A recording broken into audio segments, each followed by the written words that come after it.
बहुत सी समस्याएं हैं और बहुत सी उलझने,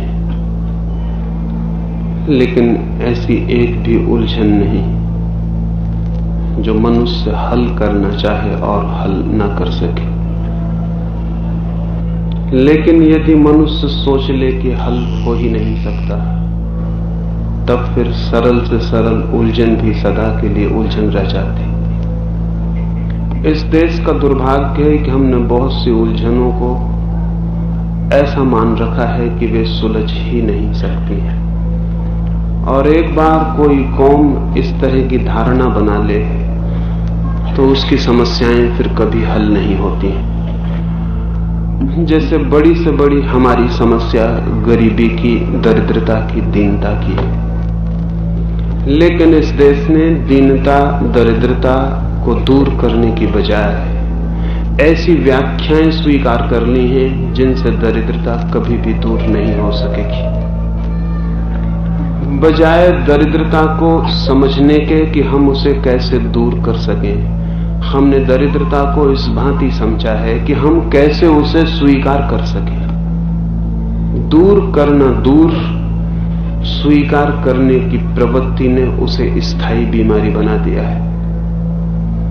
सोचा नहीं, ऐसा नहीं है, लेकिन गलत ढंग से सोचा। और कोई न सोचे तो कभी ठीक ढंग से सोच भी ले, लेकिन एक बार गलत ढंग से सोचने की आदत बन जाए तो हजारों साल पीछा करती।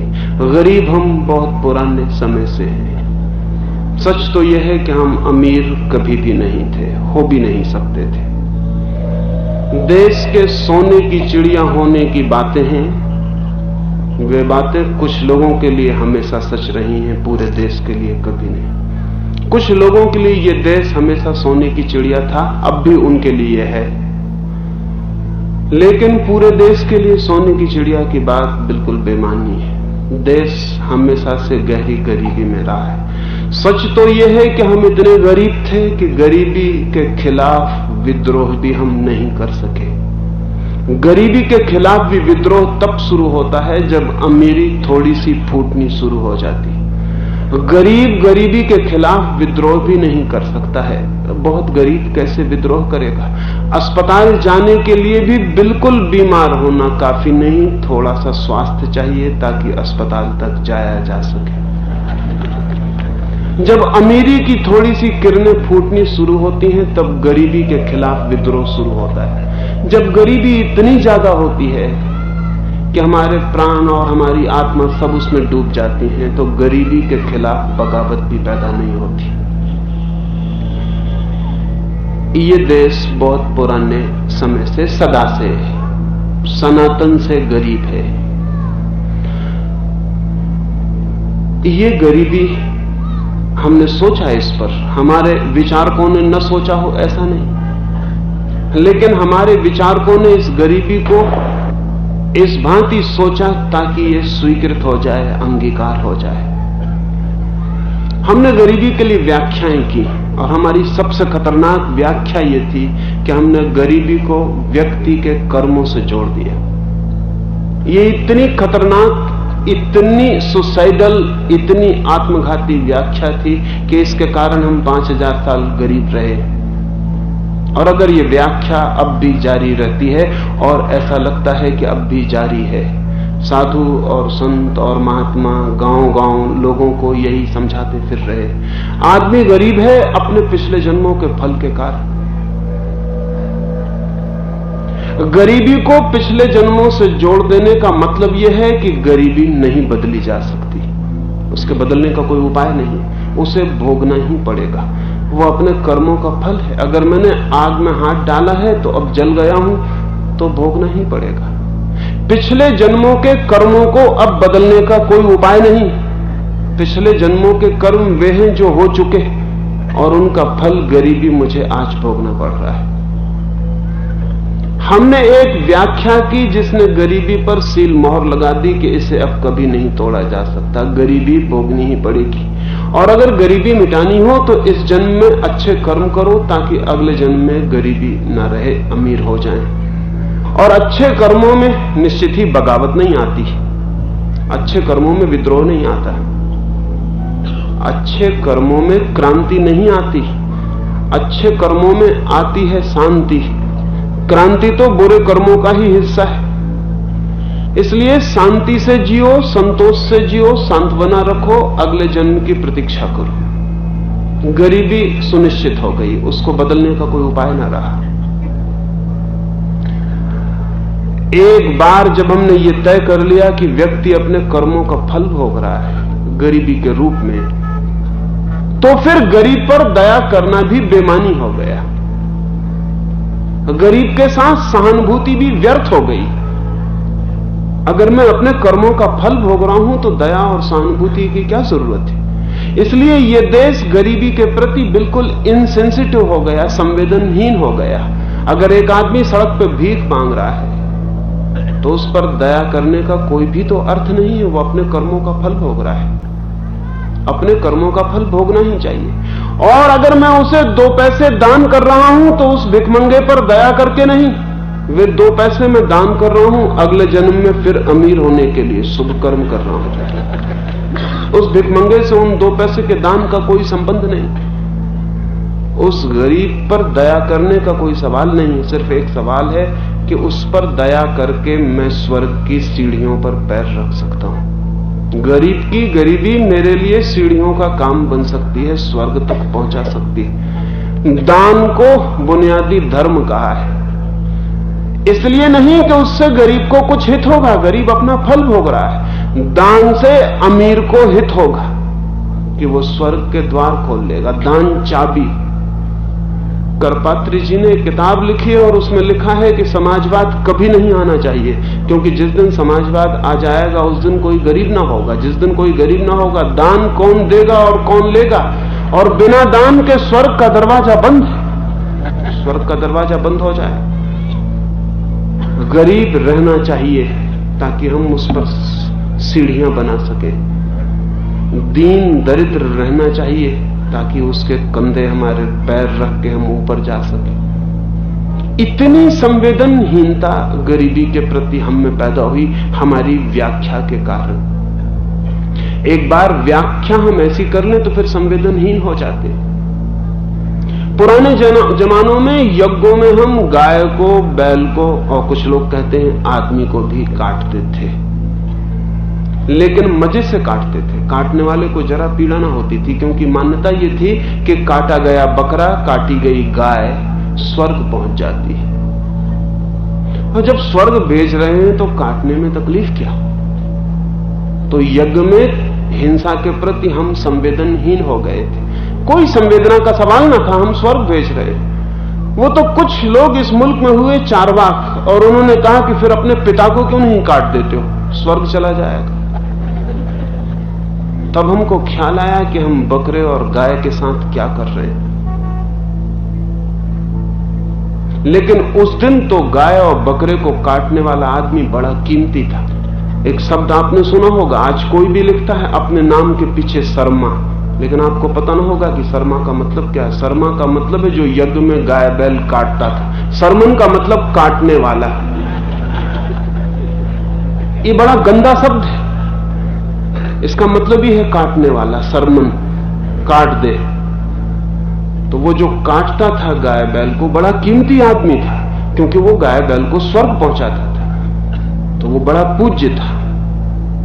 लेकिन आज हम नहीं सोच सकते इस भाषा में। आदमी संवेदनहीन हो सकता है अगर व्याख्या उसे ऐसी मिल जाए। गरीब के प्रति हम संवेदनहीन हो गए, गरीबी के प्रति भी संवेदनहीन हो गए। और जब पिछले जन्मों का कर्म का फल है तो अब कुछ भी नहीं किया जा सकता। गरीबी को स्वीकार ही करना होगा। उस व्याख्या में एक दूसरी व्याख्या भी सम्मिलित थी कि गरीबी प्रत्येक व्यक्ति की निजी जिम्मेवारी, इंडिविजुअल रिस्पॉन्सिबिलिटी। अगर मैंने बुरे कर्म किए हैं तो मैं गरीब हूं, और अच्छे कर्म किए हैं तो मैं अमीर हूं। गरीबी और अमीरी से समाज का कोई संबंध नहीं है, व्यक्ति का सीधा संबंध। ये व्याख्या भी बड़ी महंगी पड़ी, क्योंकि वस्तुतः अमीरी और गरीबी सामाजिक संदर्भ में अर्थ रखती हैं। कोई व्यक्ति अकेला ना अमीर हो सकता ना गरीब हो सकता। समाज की व्यवस्था में कोई अमीर होता है और कोई गरीब होता है। गरीबी और अमीरी सामूहिक दायित्व है, सोशल रिस्पॉन्सिबिलिटी है। यह ख्याल ही नहीं पैदा हुआ क्योंकि हमने व्यक्ति को जिम्मेवार ठहरा दिया था। इसलिए हम 5000 साल गरीब रहे, लेकिन ये व्याख्याएं अब भी हमारे मन में चलती, अब भी हमारे मन इनसे घिरे, अब भी हमारे मन इनसे मुक्त नहीं हो गए। ये ध्यान रखना जरूरी है कि गरीबी को तोड़ना हो तो ये व्याख्याओं में आग लगा देनी पड़ेगी, ये चिंतन बदलना पड़ेगा। गरीबी हमारा सामाजिक दायित्व है, लेकिन इतने से ही गरीबी मिट न जाएगी, इतने से सिर्फ गरीबी को मिटाने की सुविधा पैदा होगी। ये हमारी पुरानी आदत की गरीबी को या तो पिछले जन्मों पे छोड़ो, या व्यक्ति के कर्मों पर छोड़ो, या भाग्य पर, या भगवान पर, हमें और भी खतरों में ले गई। फिर हमने दूसरे पर छोड़ने की आदत से हमने कहा कि अंग्रेजों ने हमें लूट लिया इसलिए हम गरीब हैं। अंग्रेजों के लूटने की वजह से थोड़ी हमें परेशानी हुई है, लेकिन उस वजह से हम गरीब नहीं हैं। अंग्रेजों के लूटने के पहले भी हम गरीब थे। और अगर हमने ऐसा सोचा कि अंग्रेजों ने लूट लिया इसलिए हम गरीब हैं, तो फिर हमने गरीबी को ठहरा लिया कि अब क्या कर सकते हैं, लूट ही गए हैं, गरीब रहना पड़ेगा। नहीं, मूल कारण खोजने की हमारी प्रवृत्ति नहीं। फिर अभी एक नई बात पैदा हुई कि पूंजीपति शोषण कर रहा है इसलिए हम गरीब हैं। ये बात भी बहुत खतरनाक और झूठी। पूंजीपति शोषण नहीं कर रहा था तो भी हम गरीब थे।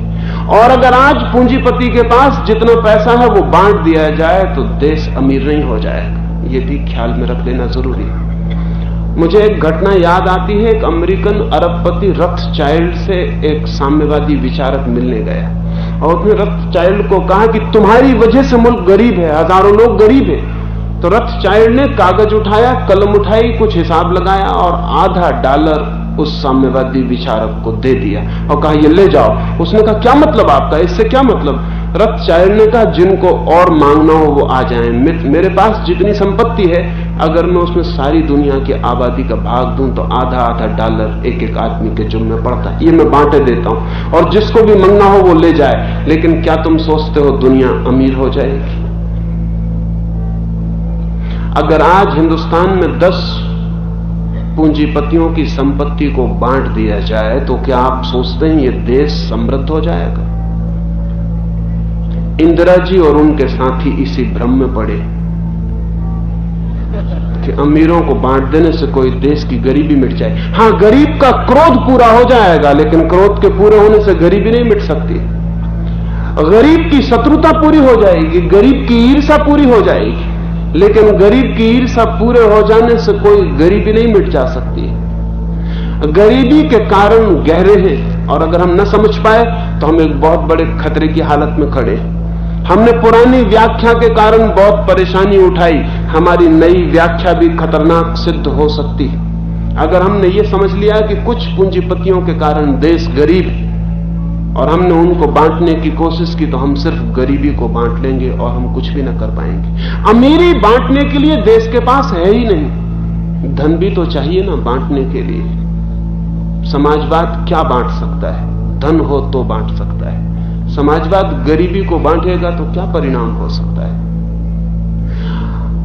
पूंजीपति जिम्मेवार है, इस भाषा में अगर गरीब ने सोचा तो गरीबी मिटने वाली नहीं, फिर वो मूल कारण पे नहीं जा रहा है। विनोबा ने वैसी भूल की, वो गांव-गांव गए और गरीबों से जमीन मांग ली और जमीन देने वाला भी गरीब हो गया। 5 एकड़ थी, उसने 2 एकड़ दान कर दी, उसके पास 3 ही एकड़ बची। देश इतना गरीब है कि बांटने की बात अगर हमने की तो सिर्फ गरीबी बटेगी, अमीरी होना चाहिए ना बांटने के लिए। घर में कुछ बांटने को हो तभी तो बांट सकते हैं, घर में बांटने को ही ना हो तो क्या बांटिएगा? देश की गरीबी के कारण और भी गहरे हैं, लेकिन क्रोध गरीब का है, स्वाभाविक है, और इसलिए समाजवाद की बात गरीब को बड़ी अर्थपूर्ण मालूम होती है। मैं खुद समाजवादी हूं, लेकिन मैं समझता हूं कि अभी 50 साल तक इस देश को समाजवादी बनाने की चेष्टा अत्यंत अप्रौढ़, चाइल्डिश और बचकानी। 50 साल तक इस देश को समाजवादी बनाने की कोशिश ऐसे ही है जैसे मां के पेट से 5 महीने के बच्चे को बाहर निकाल लिया जाए। वो बच्चा भी मरेगा और उसके मां के बचने की भी उम्मीद बहुत कम है। जब तक कोई देश ठीक से संपत्ति पैदा ना कर ले तब तक समाजवाद सपना है। सपने देखने बहुत अच्छे हैं लेकिन उनको रूपांतरित करना जिंदगी में बहुत कठिन है। अगर समाजवाद के लिए कोई भी रास्ता जाता है निश्चित ही मास्को तक पहुंचना पड़ेगा, लेकिन मैं बड़ी उल्टी बात आपसे कहना चाहता हूं। मास्को तक जो निकटतम रास्ता है वो वाया वाशिंगटन जाता है और कोई रास्ता ही नहीं जाता। वो जो वाशिंगटन में वाल स्ट्रीट है उसके ही आखिरी छोर पर क्रेमलिन के लाल सितारे चमक सकते हैं और कोई रास्ता नहीं। अगर हमने वाशिंगटन से बच के जाने की कोशिश की तो ये देश आगे भी गरीब रह जाएगा और ज्यादा गरीब हो सकता है। पूंजी पैदा होनी चाहिए तब पूंजी बांटी जा सकती है, लेकिन हमारी पुरानी आदत है किसी दूसरे को जिम्मेदार ठहरा देने की। भाग्य को, पिछले जन्म को, भगवान को, ब्रिटिश साम्राज्य को, अब पूंजीपति को। लेकिन हम अपनी जीवन व्यवस्था के बुनियादी आधारों पर सोचने की तैयारी नहीं दिखाते जिनकी वजह से हम गरीब हैं। मैं उन कारणों के संबंध में कुछ बात आपसे कहना चाहता हूं। इस समय चूंकि बात बहुत गर्म है लेकिन पॉलिटिकल स्टंट से ज्यादा नहीं। इस समय बात बहुत गर्म है। इस समय समाजवाद की बात बड़े जोर से चर्चा में है, लेकिन समाजवाद की बात से समाजवाद नहीं आता। समाजवाद आसमान से नहीं उतरेगा। समाजवाद तो हमें विकसित करना होगा, और हम जो कि संपत्ति ही पैदा नहीं कर पाए, पूंजी ही पैदा नहीं कर पाए, कैसे समाजवाद को ला सकते?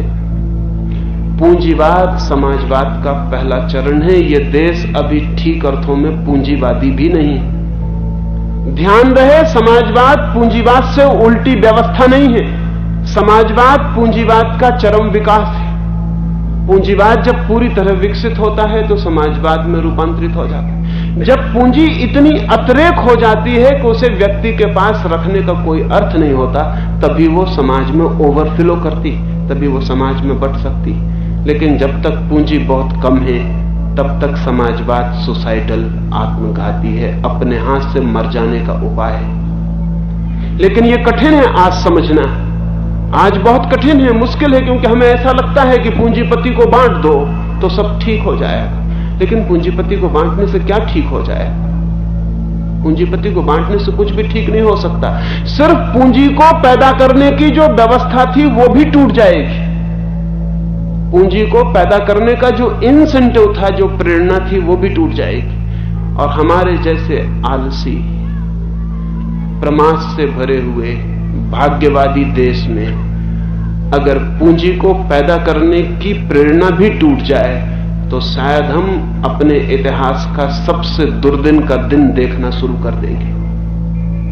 लेकिन अनुभव हमें कुछ भी नहीं सिखाता। जिन जिन व्यवस्थाओं को सरकार ने अपने हाथ में लिया है समाजवाद के नाम पर, वे सारी व्यवस्थाएं असफल हैं। सरकार से कुछ भी चलता नहीं, क्योंकि चलाना तो आदमियों से पड़ेगा। मैं जिस प्रदेश से हूं उस प्रदेश की सारी रोडवेज को, मोटर सर्विसेज को, बसेस को सरकार ने ले लिया। अभी उनकी कमेटी हुई, उनके कमेटी के चेयरमैन मुझे मिलने आए। उन्होंने कहा कि हमें 30 लाख साल का प्रतिवर्ष घाटा हो रहा है। एक आदमी के पास बस हो तो वो अमीर हो जाता है, इतना कमा लेता है। सारे प्रदेश की बस उनके पास है और 30 लाख साल का उनको घाटा हो रहा है। जहां जहां सरकार ने राष्ट्रीयकरण के नाम पर जो जो चीज अपने हाथ में ली है, वहां वहां नुकसान है। अगर पूरे देश की संपत्ति का उत्पादन राज्य के हाथ में चला जाए समाजवाद के नाम पर, तो यह देश आने वाले 20 वर्षों में और भी गरीब होगा, अमीर नहीं होगा। क्योंकि सिर्फ संपत्ति के उत्पादन के साधन हाथ में ले लेने से राज्य के कुछ भी नहीं हो सकता। इस देश के मानस को बदलना जरूरी है। वो मानस गरीब होने की पूरी तैयारी लिए बैठा है। उस मानस के संबंध में मैं कुछ बात करना चाहता हूं। पहली बात तो मैं ये कहना चाहता हूं कि समृद्ध होने के लिए एक बहुत और तरह के विचार की जरूरत है जो हमारे मन में ही नहीं। एक छोटी सी कहानी से मैं समझाऊंगा। कन्फ्यूशियस ने लिखा है कि वो एक गांव से गुजरता था और उस गांव में उसने एक माली को अपने बगीचे में पानी सींचते देखा। बूढ़ा माली है, उसका जवान बेटा है। वो दोनों बैलों और घोड़ों की तरह मौत में जुटे और कुएं से पानी को निकाल रहे हैं। कन्फ्यूशियस हैरान हुआ क्योंकि तब तक ये ईजाद हो गई थी कि आदमी की जगह घोड़े या बैल जोते जा सकते थे। कन्फ्यूशियस बूढ़े के पास गया, उसने कहा मालूम होता है तुम्हें पता नहीं है, अब तुम क्यों जुटे हो 24 घंटे इसमें, इसकी जगह घोड़े और बैल जोते जा सकते हैं। उस बुढ़े ने कहा धीरे बोलो कहीं मेरा बेटा न सुन ले। कन्फ्यूशियस ने कहा क्यों? उसने कहा पीछे आना। बेटे के चले जाने के बाद उस बूढ़े ने कहा अब बोलो मुझे पता है कि घोड़े जोते जा सकते हैं, लेकिन घोड़ा जोतने से मेरा जवान लड़का विश्राम करने लगेगा और श्रम जीवन की सबसे कीमती चीज है। मैं नहीं चाहता कि जवान लड़का विश्राम करने लगे। श्रम ही तो सब कुछ है, इसलिए मैं घोड़े नहीं लाना चाहता। मुझे यह भी पता है कि मशीन भी निकल गई है एक छोटी, जिससे हम पानी बाहर फेंक सकते हैं, लेकिन वो भी मैं नहीं लाना चाहता क्योंकि लड़का विश्राम करने लगेगा और जवानी में विश्राम बहुत बुरा है।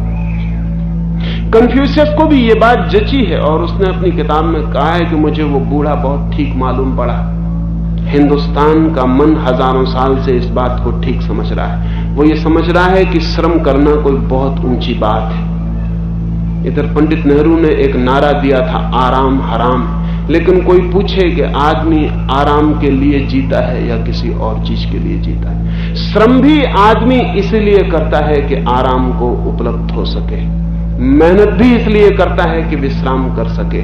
विश्राम जीवन का लक्ष्य है, श्रम नहीं। श्रम केवल साधन है। भारत 5000 वर्षों से श्रम को साध्य बनाए हुए, साधन नहीं। वो कहता है श्रम जीवन का लक्ष्य। विनोबा भी वही कहते, गांधी भी वही कहते, नेहरू भी वही कहते, श्रम जीवन का लक्ष्य। श्रम जीवन का लक्ष्य ही नहीं, जीवन का लक्ष्य विश्राम है, जीवन का लक्ष्य आराम है। और आराम हराम नहीं है, क्योंकि लक्ष्य अगर हराम हो जाएगा तो पूरी जिंदगी हराम हो जाएगी। लेकिन आराम पाने के लिए श्रम करना पड़ता है। श्रम साधन है और जिसे आराम पाना हो उसे श्रम करना पड़ता है, लेकिन आराम के लक्ष्य को हटाया नहीं जा सकता। बड़े मजे की बात है, लेकिन हिंदुस्तान श्रम को बड़ा आदर देता है। श्रम से संपत्ति पैदा नहीं होती, ये आपको उल्टी बात मालूम पड़ेगी। हमें तो लगता है श्रम से ही संपत्ति पैदा होती है। नहीं, जो कौम विश्राम खोजने की कोशिश करती है वो श्रम से बचने की कोशिश में टेक्नोलॉजी का विकास करती है। जो कौम श्रम से बचने की कोशिश करती है वो टेक्नोलॉजी का विकास करती है। टेक्नोलॉजी सब्स्टिट्यूट है श्रम का। अगर मुझे आपके घर तक आना है तो मैं पैदल आ सकता हूं, पद यात्रा करूं तो आपको भी अच्छा लगेगा, अखबार भी खबर छापेंगे कि पद यात्री। लेकिन मैं पैदल चलने से बचना चाहता हूं, इसलिए साइकिल को ईजाद करता हूं। मैं पैदल चलने से बचना चाहता हूं, इसलिए कार ईजाद करता हूं। मैं पैदल चलने से बचना चाहता हूं, इसलिए हवाई जहाज ईजाद करता हूं। जो कौम श्रम से बचना चाहती है वो टेक्नोलॉजी को विकसित करती है। जो कौम श्रम को आदर करती है वो टेक्नोलॉजी को विकसित नहीं करती। टेक्नोलॉजी के अतिरिक्त धन कभी पैदा नहीं होता। धन होता है टेक्निक से पैदा, श्रम से नहीं। इसलिए जो कौम जितना विश्राम की आकांक्षा करती है उतने टेक्निक को विकसित करती चली जाती है। आप हैरान होंगे, दुनिया का सारा विकास उन लोगों ने किया है जो विश्राम के आकांक्षी हैं। दुनिया के सारे आविष्कार उन्होंने किए हैं जो विश्राम के आकांक्षी हैं। आपने ये कहावत सुनी होगी कि आवश्यकता आविष्कार की जननी। वो कहावत बहुत सच नहीं। विश्राम की आकांक्षा आविष्कार की जननी, विश्राम की आकांक्षा। इसलिए बुद्धिमान आदमी सब तरफ से विश्राम खोजता है। क्या शायद आपने सुना हो एडिशन ने कोई 1000 आविष्कार किए। दुनिया में किसी एक आदमी ने इतने आविष्कार नहीं किए। एडिशन एक फैक्ट्री में काम करता था प्रारंभ में, और उसका काम इतना था केवल कि जब कोई फोन आए तो वो अपने मालिक को खबर कर दे। रात भर उसे जगना पड़ता था। किसी रात फोन आता भी था, किसी रात नहीं भी आता था। रात भर जगना पड़ता था। तो उसने एक तरकीब विकसित की रात भर सोने के लिए। उसने फोन के साथ घंटी जोड़ी इतनी तेज कि उसकी नींद खुल जाए और वो मालिक को खबर कर सके। फिर वो निश्चिंत सोने लगा। वो निश्चिंत सोने लगा। महीनों बीत गए, जब कभी जोर से घंटी बजती वो उठ जाता और मालिक को खबर कर देता। ऐसे वो सोता। एक दिन उसकी घंटी बिगड़ गई, फोन आया और वो सोया रहा। मालिक पता लगाने आया कि क्या बात है, क्योंकि मालिक ने अपनी पत्नी को ही फोन किया था, खबर करनी थी। आया तो वो मजे से सो रहा था। उसने उसे नौकरी से निकाल दिया, एडिशन को। उसने कहा कि तुम आलसी हो। एडिशन ने कहा कि मेरे आलस्य के कारण ही मैं घंटी का आविष्कार कर सका, लेकिन नौकरी से निकाल दिया वो भी सौभाग्य सिद्ध हुआ, क्योंकि फिर वो 1000 आविष्कार कर सका। और एडिशन ने लिखा है कि विश्राम की आकांक्षा से ही आविष्कार विकसित होते हैं। निश्चित ही जो कौम श्रम करने को बहुत आदर देगी, अब ये बड़ी उल्टी बात दिखाई पड़ेगी लेकिन जिंदगी बड़ी उल्टी, जो कौम श्रम को बहुत आदर देगी वो आलसी हो जाएगी और विश्राम को उपलब्ध ना होगी। आलसी आदमी विश्राम को कभी उपलब्ध नहीं होता। विश्राम को तो वो उपलब्ध होता है जो ठीक से श्रम कर लेता है। आलसी कभी विश्राम को उपलब्ध नहीं होता।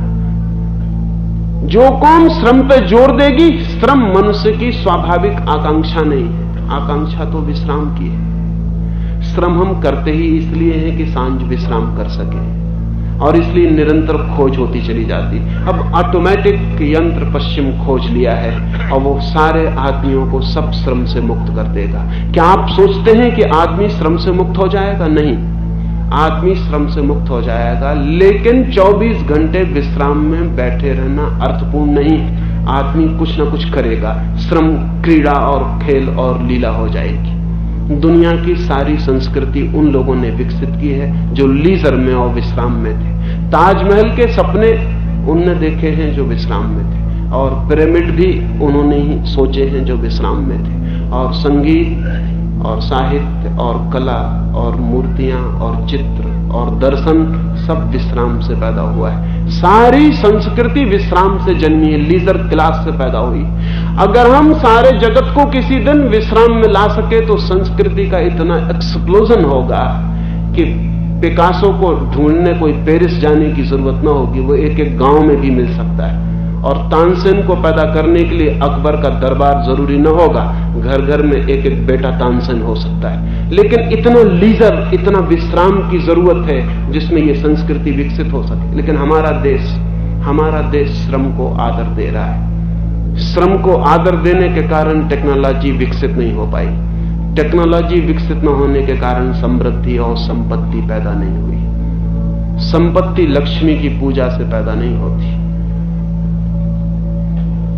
संपत्ति टेक्नोलॉजी से पैदा होती। आज जो देश समृद्ध है, अमेरिका आज समृद्ध है और पृथ्वी पर पहला देश ठीक अर्थों में समृद्ध है। रूस अभी भी गरीब है, ये ध्यान रहे। रूस अभी भी समृद्ध नहीं है।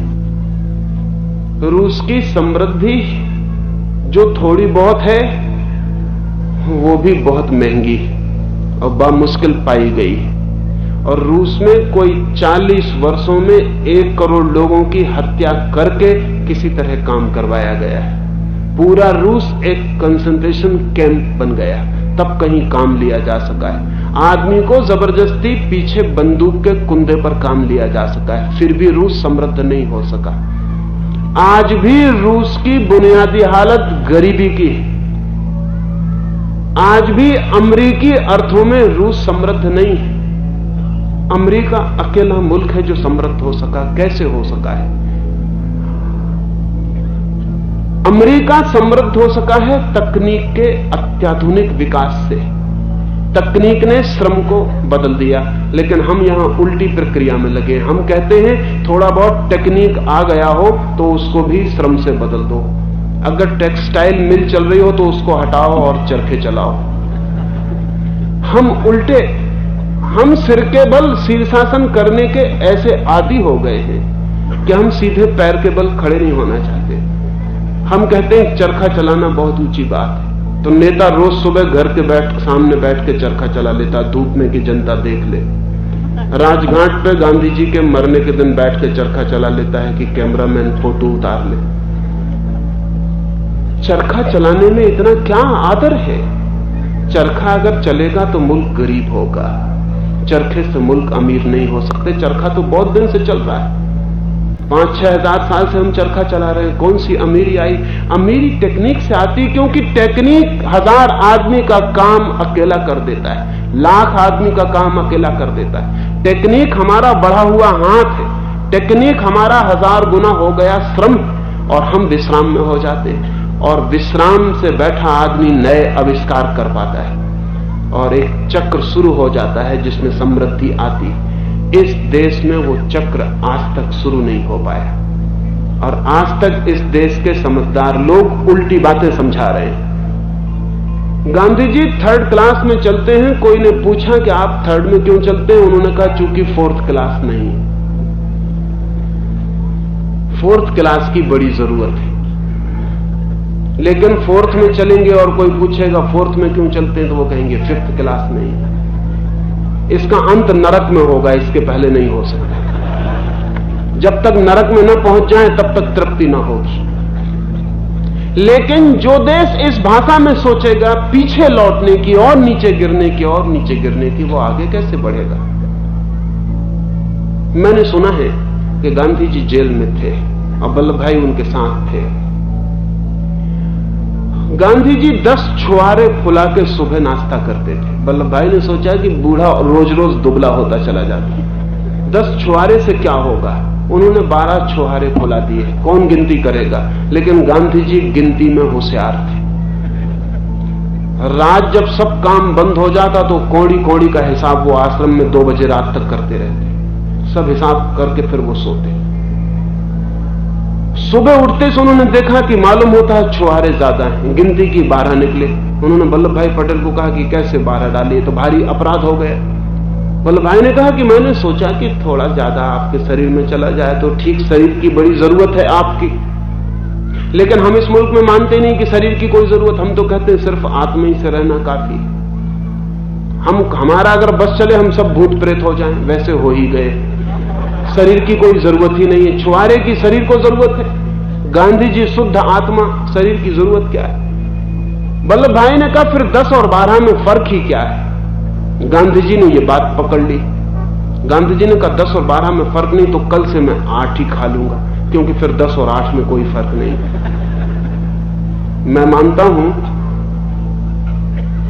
कि वल्लभ भाई का 10 और 12 में कोई फर्क नहीं है, मुल्क को विकास की तरफ ले जाएगा, और गांधी का 10 और 8 में कोई फर्क नहीं है, मुल्क को पतन की तरफ ले जाएगा। वल्लभ भाई उतने बड़े आदमी नहीं, लेकिन सहज और सीधे और सादे आदमी। 10 से 12 पे जाना चाहते हैं, 3rd क्लास से 2nd क्लास में जाना चाहते हैं। गांधी जी बड़े आदमी, लेकिन बड़े आदमी खतरनाक हो सकते हैं, क्योंकि आदमी को बड़ा होने के लिए अक्सर सामान्य आदमी से उल्टा होना पड़ता है। जब तक वो उल्टा खड़ा ना हो कोई उसको बड़ा नहीं मानता। 3rd क्लास से 4th क्लास में जाए तभी जनता कहेगी हाँ ये है महात्मा। 2 चपाती खाए, 1 चपाती खाए तो और बड़ा महात्मा, बिल्कुल ना खाए तो और बड़ा महात्मा। असल में जिंदा रहते हुए महात्मा में थोड़ी कमी ही होती है, मर के ही महात्मा पूरा हो पाता है। इसलिए मरे हुए महात्माओं की हम सदा पूजा करते हैं, जिंदा महात्मा में थोड़ी भूल चूक दिखी जाती है। ये हमारा सोचना बहुत महंगा और खतरनाक है। सुकुड़ने का सोचना है, संकोच का, दबने का, नीचे उतरने का नहीं। टेक्नोलॉजी को श्रम में नहीं बदलना है, श्रम को टेक्नोलॉजी में बदलना है, तो देश में अमीरी पैदा होगी। खेत जितनी संपत्ति हाथ से पैदा कर सकते थे कर चुके, और खेत भी थक गए बुरी तरह, और हाथ भी थक गए बहुत बहुत बुरी तरह। अब खेत पर हाथ की जगह मशीन चाहिए, लेकिन मशीन हमें भौतिकवादी मालूम पड़ती है। मशीन को उपयोग में लाने वाले लोग मटेरियलिस्ट मालूम पड़ते हैं। हम अध्यात्मवादी लोग हैं, हम मशीन का कैसे उपयोग कर सकते हैं? और अगर करेंगे भी तो बेईमानी से करेंगे, ईमानदारी से न करेंगे। अब ये मैं माइक का उपयोग कर रहा हूं। एक जैन आचार्य है तुलसी, अभी तक माइक का उपयोग न करते थे, क्योंकि ख्याल था आवाज जोर से पैदा होगी तो कीटाणु मर जाएंगे। लेकिन अब सच तो यह है कि अगर कीटाणु मरते हो तो थोड़ी आवाज में भी मरते होंगे। मुंह पे पट्टी बांधने में भी मरते होंगे, थोड़े कम मरते होंगे। असल में अगर आवाज से कोई मरता हो तो ओंठ सी देने चाहिए, लेकिन उनको दिखाई पड़ा कि मुंह पे पट्टी बांध के 10-5 लोग ही मुश्किल से सुन पाते, बड़ी भीड़ इकट्ठी हो इसका भी रस नहीं छूटता, तो अभी बेईमानी की तरकीब निकाली। अभी बेंगलोर में माइक से बोले तो लोगों ने कहा कि आप और माइक से बोल रहे हैं। उन्होंने कहा मैं माइक से नहीं बोल रहा, मैं तो सिर्फ बोल रहा हूं। किन्हीं लोगों ने माइक सामने रख दिया तो मैं क्या करूं। श्रावक सुनना चाहते हैं, वो पाप उनके जुम्मे, उन्होंने माइक रखा।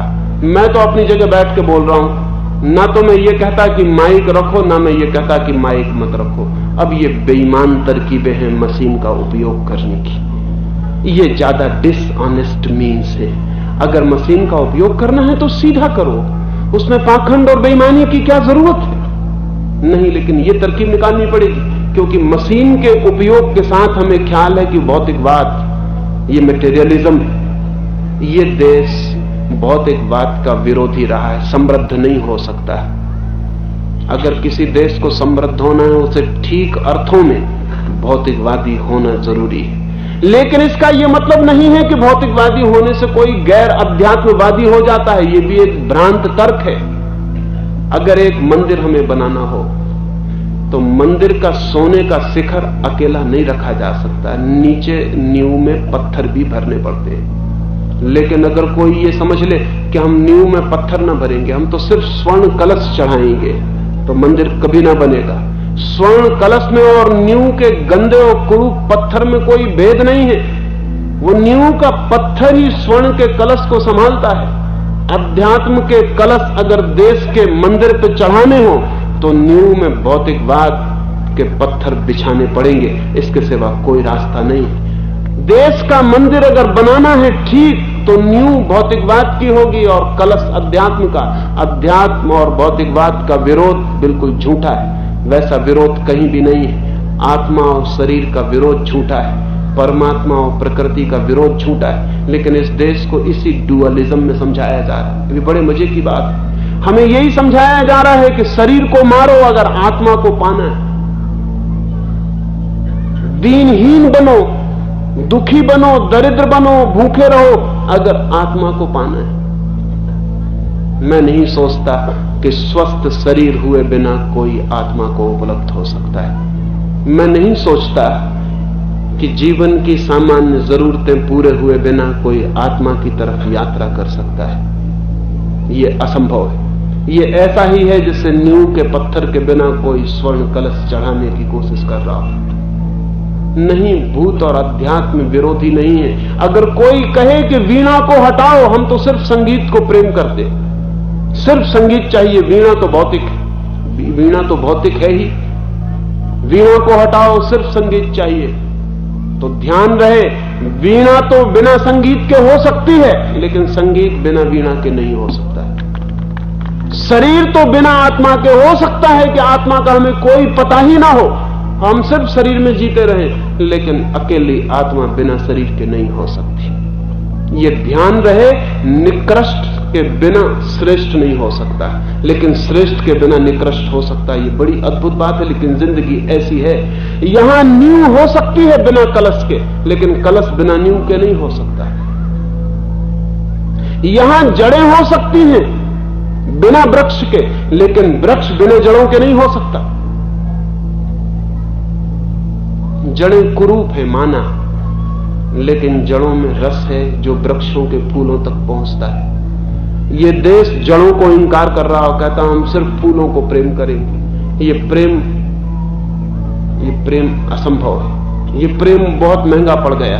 5000 साल हमने फूलों से प्रेम करने की कोशिश की, जड़ों को इंकार करके, आत्मा को पाने की कोशिश की, शरीर की दुश्मनी करके, प्रकृति को निकृष्ट करके, प्रकृति को असार करके परमात्मा का मंदिर खोजा, वो हमें नहीं मिला। बल्कि फूल तो मिले ही नहीं, जड़ें भी कुम्हला गईं और सूख गईं, क्योंकि जड़ों को हमने पानी ना दिया। जब हम जड़ों के दुश्मन थे तो हम पानी कैसे देते? समृद्धि पैदा होगी भौतिकवाद के सहज स्वीकार से। ये देश जब तक अपने थोथे अध्यात्मवाद से भरा है, थोथा अध्यात्मवाद में उसे कहता हूं जो भौतिकवाद का विरोधी है। ठीक राइट स्पिरिचुअलिज्म उसे कहता हूं जो भौतिकवाद को समाहित कर लेता है, जो कहता है आए भौतिक भी हम में समा जाए, भौतिक हमारा कुछ ना बिगाड़ पाएगा। लेकिन ये हमारी अब तक की वृत्ति रही, हम समृद्ध कैसे हो। हमने दरिद्रता के सब उपाय किए और हम सफल हो गए। हमने समृद्धि का कोई उपाय ही नहीं किया क्योंकि हमने मूल आधार ना रखा। एक बात भौतिकवाद का सम्यक स्वीकार चाहिए। आने वाले भारत की नई पीढ़ी को भौतिकवाद को आत्मसात करना होगा।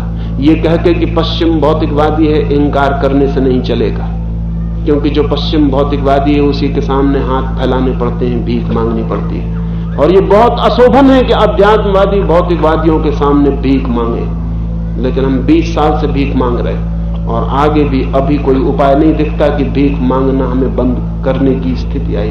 भीख हमें मांगनी ही पड़ेगी, क्योंकि हम अध्यात्मवादी, हम शुद्ध आत्मा में जीना चाहते हैं। तो कौन गेहूं पैदा करे, कौन मशीनें लाए, कौन टेक्नोलॉजी पैदा करे?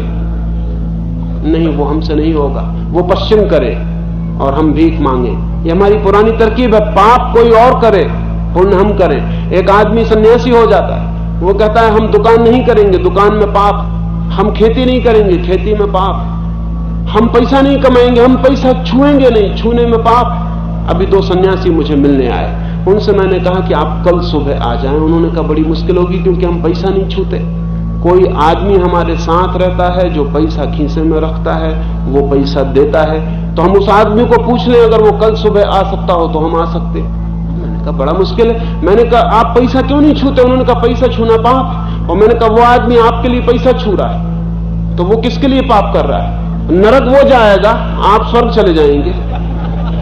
मैं दुकान करूं तो पाप है, मैं दुकान न करूं और 2 दुकान करने वाले मुझे जिंदगी भर पाले तो पुण्य है। पाप कोई और करे, पुण्य हम करेंगे। ये हमारी पुरानी प्रवृत्ति है। पश्चिम भौतिकवादी हो, पेट हमारा खाली है, रोटी पश्चिम दे। पाप अगर होगा, नरक अगर जाएंगे तो पश्चिम के लोग जाएंगे। बड़े मजे की बात, अमेरिका का किसान नरक जाएगा क्योंकि भौतिकवादी है, और हम स्वर्ग जाएंगे क्योंकि हम अध्यात्मवादी हैं। और अमेरिका का किसान हमारे लिए मेहनत करेगा। 4 किसान अमेरिका में मेहनत कर रहे हैं, उनमें 1 किसान की मेहनत हमें मिल रही। आज अमेरिका का 1/4 भोजन हम ले रहे हैं, लेकिन बेशर्मी के साथ। ये हमें खुद पैदा करना पड़ेगा। लेकिन ये हम कैसे पैदा करेंगे? अगर भौतिकवाद की स्वीकृति नहीं तो ये पैदा नहीं होगा। इस देश में भौतिकवाद के अस्वीकार के कारण विज्ञान भी पैदा नहीं हो पाया। हमारी जलती हुई समस्या यह है कि हम कैसे तीव्रता से विज्ञान पैदा करें, कैसे हम साइंटिफिक हो जाएं। लेकिन हमारा सब सोचना गैर साइंटिफिक है, हमारे चिंतन के सब आधार गैर साइंटिफिक है। अगर हम सोचेंगे भी तो हम हमेशा गैर साइंटिफिक ढंग में ही सोचेंगे। हमारे सोचने की पूरी धारा, पूरा ढांचा ऐसा है। अब जनसंख्या बढ़ती है, वो हमारी सवाल है आज मुल्क के सामने। हमारे विचारशील लोग पूछिए जाके कि जनसंख्या बढ़ती तो क्या करें? वो कहते हैं ब्रह्मचर्य धारण करो। गांधी जी कहते हैं ब्रह्मचर्य धारण करो, विनोबा जी कहते हैं ब्रह्मचर्य धारण करो, जनसंख्या नहीं बढ़ेगी, ब्रह्मचर्य धारण करो। और 5000 साल का अनुभव ये कहता है कितने लोगों ने ब्रह्मचर्य धारण किया, लेकिन अनुभव से हम कुछ सीखते नहीं। और कितने लोग ब्रह्मचर्य धारण कर लेंगे वो भी हम नहीं सोचते। और खतरा तो यह है कि अगर ये 40 करोड़ का मुल्क एकदम से ब्रह्मचर्य धारण कर ले 2-1 साल, तो हम एक दूसरे की गर्दन घोंट डालें। इतना हमारे भीतर काम का वेग इकट्ठा हो जाए कि जिंदा रहना मुश्किल हो जाए, पूरा मुल्क पागल हो जाए। वो बच्चे पैदा करने से भी महंगा पड़े, लेकिन उसका हमें कोई ख्याल नहीं। वैज्ञानिक साधन से हमारा विरोध है तो बर्थ कंट्रोल से हमारा विरोध है, क्योंकि वो वैज्ञानिक साधन है, सोचने का वो वैज्ञानिक ढंग है, लेकिन उससे हमारा विरोध है। हम किसी भी चीज के संबंध में वैज्ञानिक बुद्धि से नहीं सोच पाते। वैज्ञानिक बुद्धि हमारे पास नहीं। बुद्धि वैज्ञानिक हो सकती है आज भी, उसके आधार बदलने होंगे। हमारे सोचने के आधार क्या हैं? हमारा सोचने का आधार सदा शास्त्र है। जब भी हम सोचते हैं तो हम पहले ये पूछते हैं गीता क्या कहती। अब गीता को कब तक परेशान करेंगे? और कृष्ण ने आपका क्या बिगाड़ा है? पैदा हो गया आपके मुल्क में तो कोई कसूर हो गया, अपराध हो गया, उनका पीछा कब तक करेंगे? लेकिन पहले हम गीता खोलेंगे। समस्या आज की, शास्त्र कल का, उनका मेल क्या है? लेकिन पहले शास्त्र में खोजेंगे कि शास्त्र सम्मत कोई रास्ता मिल जाए। शास्त्र में कुछ रास्ते हैं, वो हम खोज लेंगे। वो रास्ते लागू नहीं होंगे, क्योंकि ये बुद्धि जो शास्त्र में खोजती अवैज्ञानिक, वैज्ञानिक बुद्धि प्रयोग में खोजती, अवैज्ञानिक बुद्धि शास्त्र में खोजती। प्रयोग भविष्यगामी है और शास्त्र अतीत से बंधे। प्रयोग सदा भविष्य में ले जाता है, एक्सपेरिमेंट हमेशा भविष्य में ले जाता है, और शास्त्र सदा अतीत में ले जाते हैं। जाना है भविष्य में और पकड़े हैं शास्त्र को तो मुसीबत खड़ी हो गई। जाना है पूरब और बैलगाड़ी में बैल जुटे हैं पश्चिम की तरफ।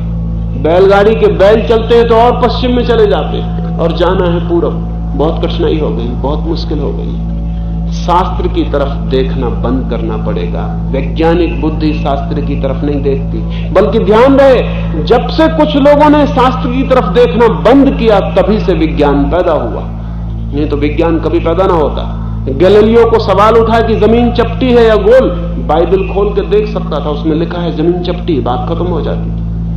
उसने कहा बाइबल पे हम फिक्र नहीं करते, हम तो खोजने जाएंगे कि जमीन कैसी। खोजने गया तो पाया कि बाइबल गलत। हिंदुस्तान अभी भी अपने शास्त्रों के विपरीत नहीं है, और जब तक हिंदुस्तान की प्रतिभा शास्त्र के विपरीत नहीं, तब तक गैलीलियो पैदा नहीं होगा, कोpernicus पैदा नहीं होगा, डार्विन पैदा नहीं होगा, मार्क्स पैदा नहीं होगा, फ्रायड पैदा नहीं होगा। वैज्ञानिक बुद्धि पैदा नहीं होगी, वो नहीं हो सकती। हम जब भी कुछ खोजते हैं फौरन शास्त्र में जाके संदर्भ देख लेते हैं, बात खत्म हो जाती।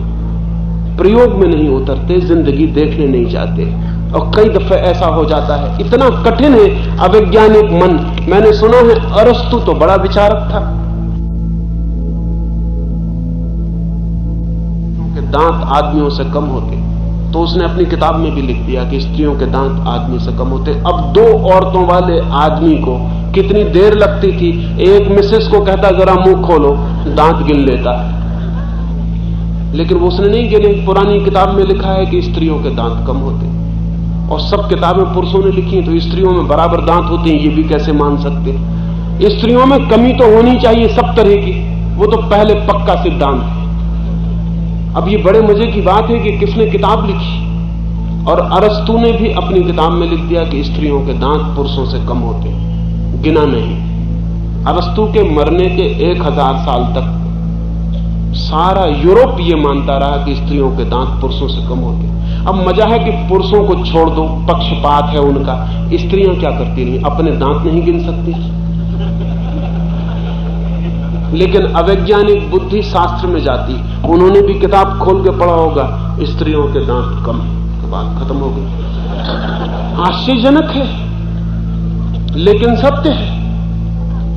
हजारों मान्यताएं चल रही हैं क्योंकि शास्त्र में लिखी।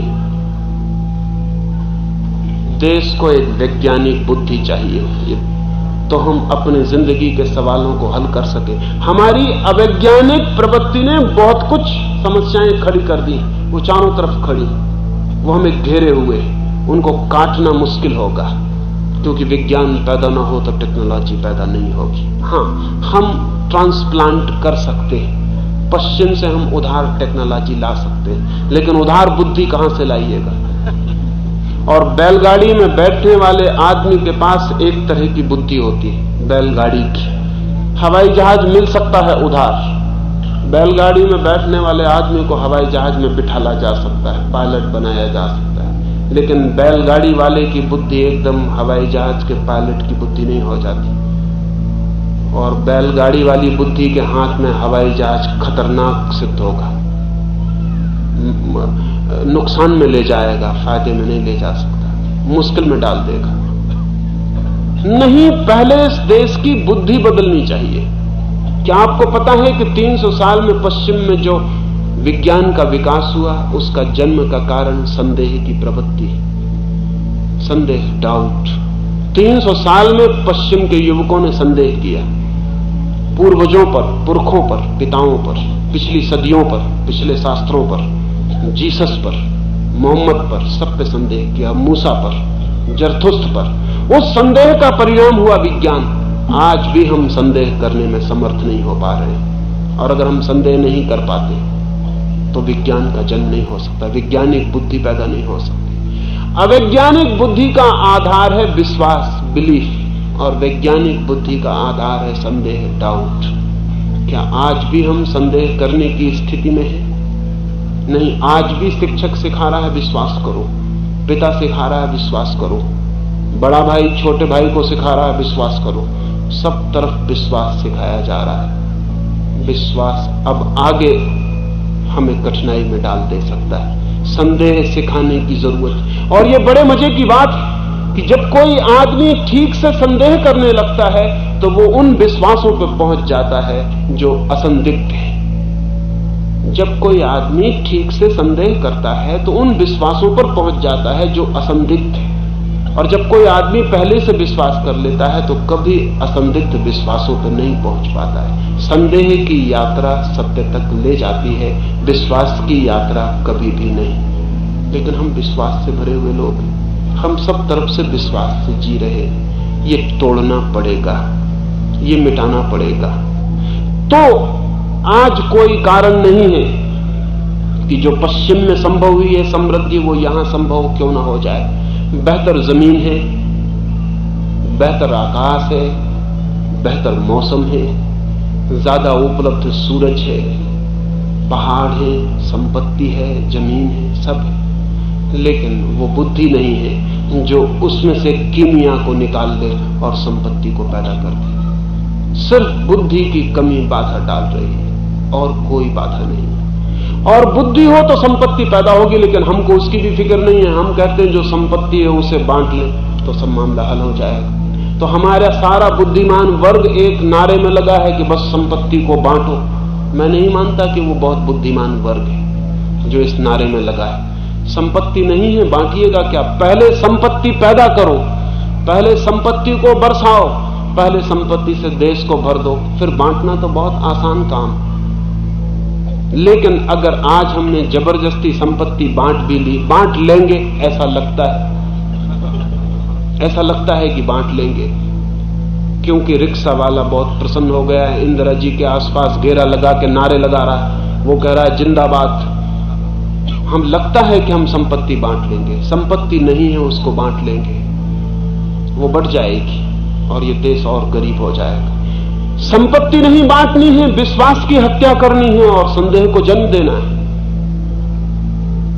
धर्म के अंधेपन से मुक्त होना है और वैज्ञानिक की आंख पैदा करनी है।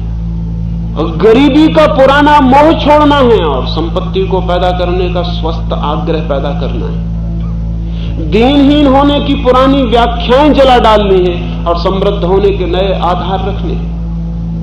भौतिक बात को स्वीकार करना है ताकि अध्यात्म का कलश, स्वर्ण कलश उस पर चढ़ाया जा सके।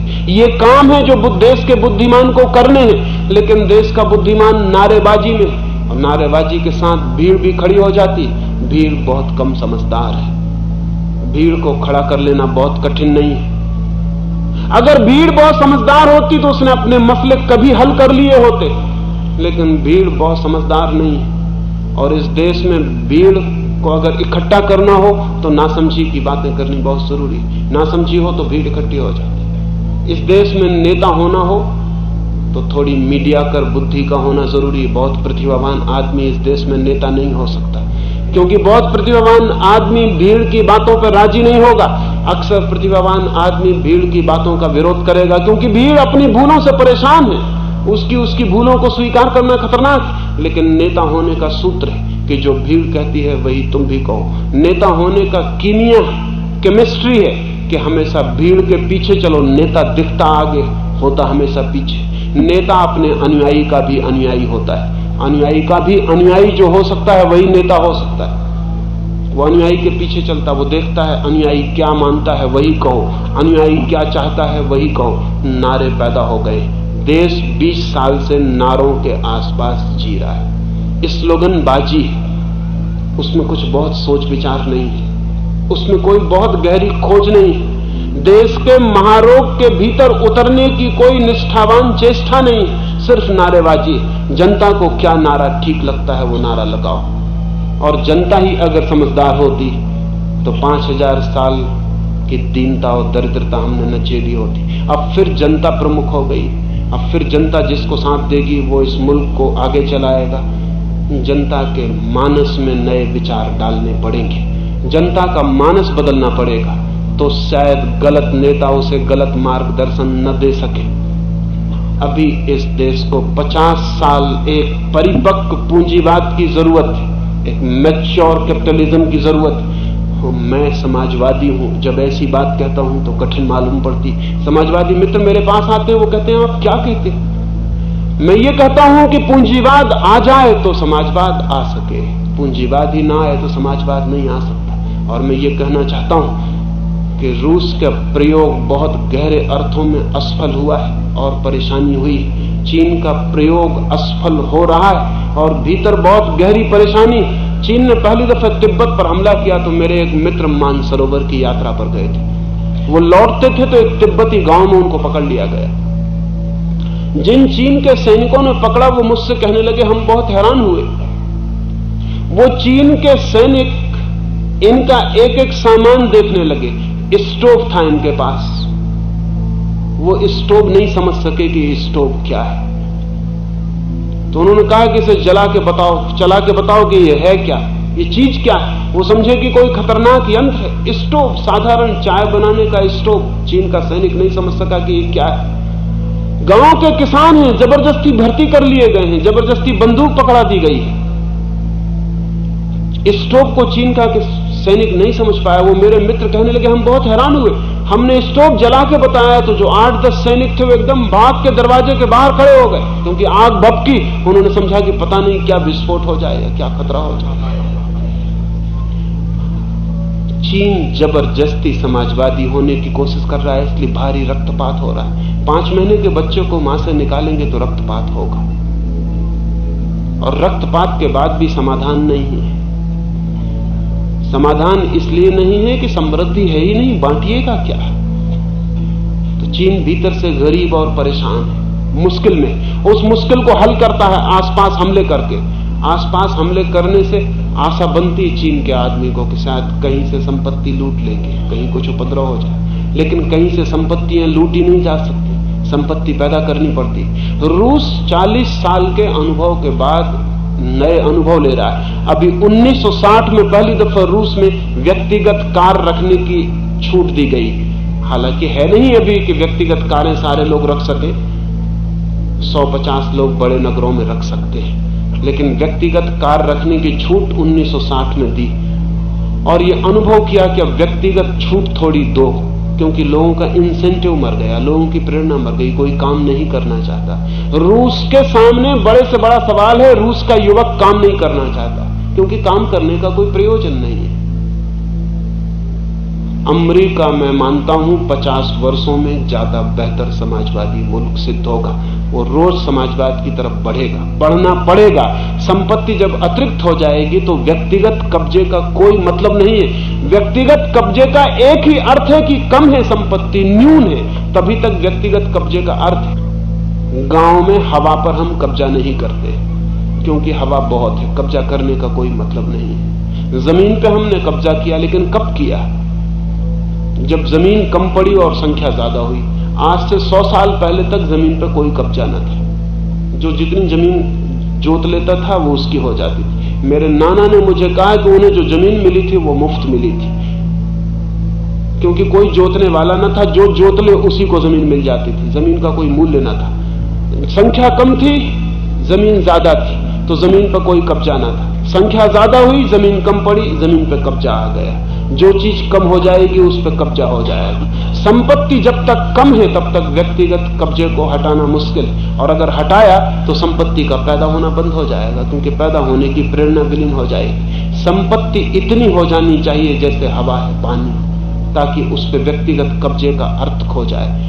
अमेरिका 50 वर्षों में समाजवादी हो सकता है, और वहां जो समाजवाद आएगा वो एकदम लोकतांत्रिक और अहिंसात्मक होगा, क्योंकि तब समाजवाद सहज आ जाएगा। संपत्ति के अतिरेक से आया हुआ समाजवाद ही सहज समाजवाद हो सकता है, लेकिन इस मुल्क में कैसे आ सकता है? हम तो बहुत बुरी हालत में हैं।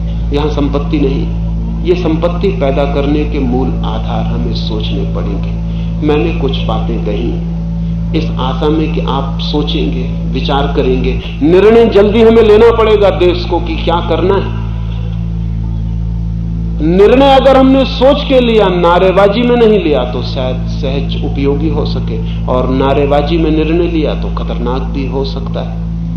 नारे सुंदर लगते हैं, इससे सत्य नहीं हो जाते हैं, और कोई बात हमारी ईर्षा को तृप्त करती है, इससे सहयोगी और उपयोगी नहीं हो जाती। और भी समस्याएं हैं, कल उन पर बात करूंगा। आपके कोई सवाल होंगे वो लिख के दे देंगे।